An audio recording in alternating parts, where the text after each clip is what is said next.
साल 2023-24 खत्म हुए 3 महीने से ज़्यादा हो चुके हैं, लेकिन अभी भी आपके पास आपका इंटरेस्ट अगर शो नहीं कर रहा है तो आपके पीएफ पासबुक में आपका इंटरेस्ट कब तक आएगा। आज की वीडियो में हम इसी टॉपिक पे बात करने वाले हैं। मेरा नाम सागर है, मैं पीएफ कंसल्टेंट हूँ। जो यहाँ आपको बताने जा रहा हूँ ये 100% प्रैक्टिकल जानकारी है। ध्यान से समझिएगा मामला क्या है। मामला ये है कि ईपीएफओ संस्था जो है एक सरकारी संस्था है और सरकारी संस्था होने के नाते ये मिनिस्ट्री ऑफ लेबर के अंदर आती है। ये मिनिस्ट्री ऑफ लेबर हर साल डिसाइड करती है कि आपको इस साल कितना ब्याज दिया जाएगा। तो आज जो 23-24 की हम बात कर रहे हैं, 23-24 में हमारी ब्याज की दर है 8.25। ये ब्याज जो है ये हमें साल के आखिर में डिसाइड करके दिया जाता है। मतलब जैसे बैंकों के अंदर आपको हर 3-3 महीने पे ब्याज मिलता है, वैसे पीएफ में आपको हर 3-3 महीने पे ब्याज नहीं मिलता है। पीएफ के अंदर आपको साल खत्म होने के बाद सेंट्रल गवर्नमेंट के जो संस्था है वो एक मीटिंग करती है। मीटिंग में वो डिसाइड करती है कि आपको इस साल में कितना रेट दिया जाएगा। ठीक है, तो 2023-24 के लिए ये रेट डिसाइड हो गया था। तो तरीके से और लॉजिकली आपका जो पैसा है वो 23-24 का 31 मार्च 2024 में आ जाना चाहिए था आपकी पीएफ पासबुक में। लेकिन यहाँ पे पीएफ संस्था जो है कभी भी आपका ब्याज टाइम से नहीं देती है। आपका ब्याज जहाँ पे मिलना चाहिए आपको 31/3/2024 को, अभी हम बना रहे हैं जून 2024 में। जून 2024 तक भी मतलब लगभग 3 महीने होने को आ चुके हैं और 3 महीने बाद तक भी आपका कहीं पे ब्याज का कोई अता पता नहीं है। आपको जानकारी के लिए बता दूं कि अगर कंपनी की तरफ से 15 तारीख से ज़्यादा लेट होता है आपका पीएफ डिपॉजिट करने में तो कंपनी को इंटरेस्ट पे करना पड़ता है। अगर आपने अपने पीएफ एम्प्लॉय के रिकॉर्ड में कुछ भी गलती करी है तो वहाँ आपसे सफाई मांगी जाती है, आपको चक्कर लगाने के लिए पीएफ ऑफिस मजबूर करता है। लेकिन वहीं पे अगर हम पीएफ ऑफिस के खुद की बात करें तो जो काम पीएफ ऑफिस को आज करना चाहिए, अगर उस काम को पीएफ ऑफिस 3 महीने, 4 महीने, 5 महीने, 6 महीने, 7 महीने भी लेट करता है तो पीएफ ऑफिस पे कोई भी एक्शन, कोई भी उनके ऊपर कार्रवाई नहीं होती है। ये हमारे सरकारी सिस्टम का एक तरह से कहा जाए तो आप प्रत्यक्ष प्रमाण देख सकते हैं कि सरकारी सिस्टम को क्यों खराब कहा जाता है। पीएफ ऑफिस ने आज तक हमें इंटरेस्ट के बारे में कोई भी ऐसा नहीं अपडेट दिया है कि ये इंटरेस्ट आपको कौन सी तारीख तक दिया जाएगा। अगर हम पीएफ ऑफिस के वेबसाइट पे चलें तो यहाँ इंटरेस्ट के बारे में ऐसा कोई भी इंफॉर्मेशन आपको नहीं दिया जा रहा है। साथ में ही जो इनके बाकी सोशल मीडिया प्लेटफॉर्म हैं उन पे भी पीएफ इंटरेस्ट कब तक दिया जाएगा इसके बारे में कहीं कोई जानकारी नहीं है। ट्विटर के माध्यम से कुछ लोगों ने पीएफ ऑफिस से पूछा था कि भाई अभी तक इंटरेस्ट क्यों नहीं दिया है, तो पीएफ ऑफिस का ऑफिशियल जवाब ये है कि हमारा जो इंटरेस्ट देने का प्रोसेस है ये पाइपलाइन में है। पाइपलाइन ऐसा लगता है कि ये असल में कोई पाइपलाइन बिछा रहे हैं। जब आपके खाते के अंदर पैसा है तो उस पैसे में एक इंटरेस्ट की एंट्री डालने के अंदर कौन सा पाइपलाइन वाली बात आ गई। यहाँ पे जो सिस्टम है, सिस्टम की कमी खराबी होने से यहाँ आप बहाना बना रहे हैं कि आपका सिस्टम प्रोसेस पाइपलाइन में है।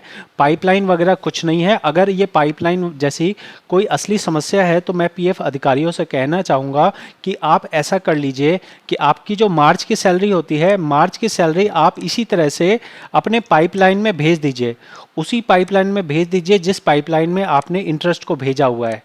आप लोगों की मार्च की सैलरी आप लीजिए जून, जुलाई, अगस्त में। क्या आप ऐसा करेंगे? पीएफ ऑफिस के अधिकारी कभी भी ऐसा नहीं करेंगे।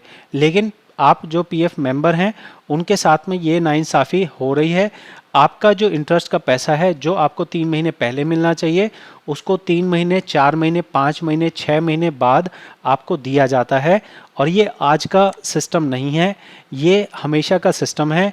आप एक और चीज़ समझेंगे, पीएफ ऑफिस की बदमाशी आप समझेंगे तो आपको नज़र आएगा कि जब भी आपके पासबुक में कोई भी एंट्री आ रही है तो किस तारीख में आ रही है वो तारीख आपको नज़र में आ रही है, ट्रांजैक्शन डेट नज़र आ रही है।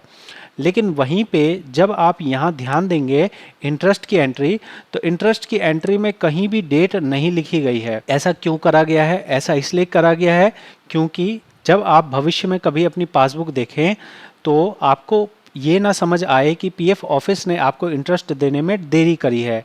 आपको अगर मैं पिछली वाली पासबुक दिखाऊं पिछले साल की, तो यहाँ आपको नज़र आएगा कि ये जो इंटरेस्ट दिया गया था ये 2023 का इंटरेस्ट था, लेकिन यहाँ पे कहीं पे भी डेट नहीं लिखी है। जब आप हर ट्रांजैक्शन की डेट लिख रहे हैं तो आपको इंटरेस्ट की भी डेट लिखनी चाहिए कि आपका इंटरेस्ट कब आपका क्रेडिट किया गया है। तो ये चीज़ बिल्कुल सही नहीं है और पीएफ मेंबर होने के नाते आपको इस चीज़ के बारे में पता होना चाहिए। बहुत सारे जो जागरूक पीएफ मेंबर हैं उन्होंने ट्विटर पे इस चीज़ को रेज़ किया है, उन्होंने ट्विटर पे इस चीज़ के बारे में कहा भी है, लेकिन पीएफ ऑफिस अपने आप में एक बहुत बड़ा हाथी है और हाथी होने के नाते पीएफ ऑफिस को छोटे मोटे लोगों की आवाज़ या छोटे मोटे लोगों की परेशानी सुनाई नहीं देती है।